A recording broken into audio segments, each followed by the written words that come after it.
بسم اللہ الرحمن الرحیم۔ سامعین مکرم، ہمارے معاشرے میں بہت سے لوگ ایسے ہیں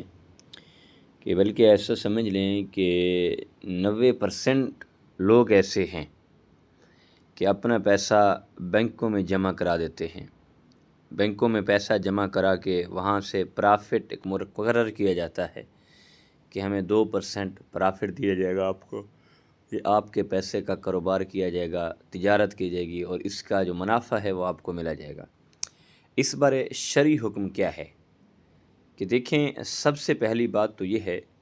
کہ جو بینکوں میں پیسہ رکھنے سے بہتر ہے کہ آپ تجارت کر لیں، آپ کوئی کاروبار کر لیں جس کا آپ کو منافع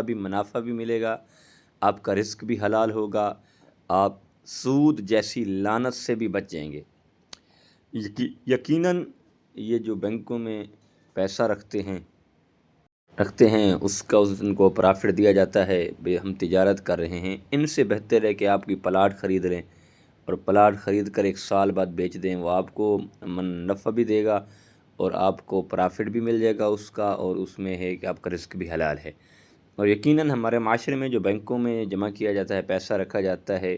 اور 90% لوگوں کا پیسہ ہوتا ہے وہ کروڑ پتی بن جاتے ہیں، لیکن یہاں جن کے پیسہ ہے ان کو 2% دیا جاتا ہے کہ ہم آپ کا پیسہ آپ کاروبار کرتے ہیں، تجارت کرتے ہیں، آپ کو یہ منافع دیا جاتا ہے، نفع دیا جاتا ہے، تو یقیناً یہ سود کے زمرے میں ہے۔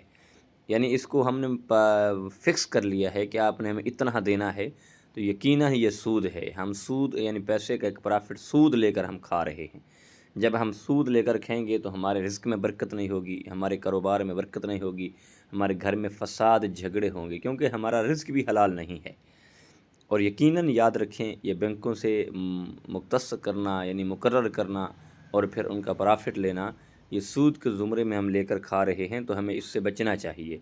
اور رزق حلال یہ ہے کہ ہم تجارت کر لیں، ہم پیسہ ایسا جو ہے کسی کام میں لگا دیں، یعنی کہ پرچون کی دکان کھول لیں، سٹور کھول لیں، تاکہ آپ کا رزق بھی حلال ہو جائے، آپ کا رزق بھی اللہ اس میں برکت ڈالے گا، آپ کے لیے رزق حلال ہوگا، بچوں کی پرورش کے لیے بچوں پہ خرچ کریں گے تو ایک لذت آئے گی۔ لیکن بینکوں میں جمع کرا کے پرافٹ لے کر کھانے سے بہتر یہی ہے کہ آپ کسی تجارت میں لگا دیں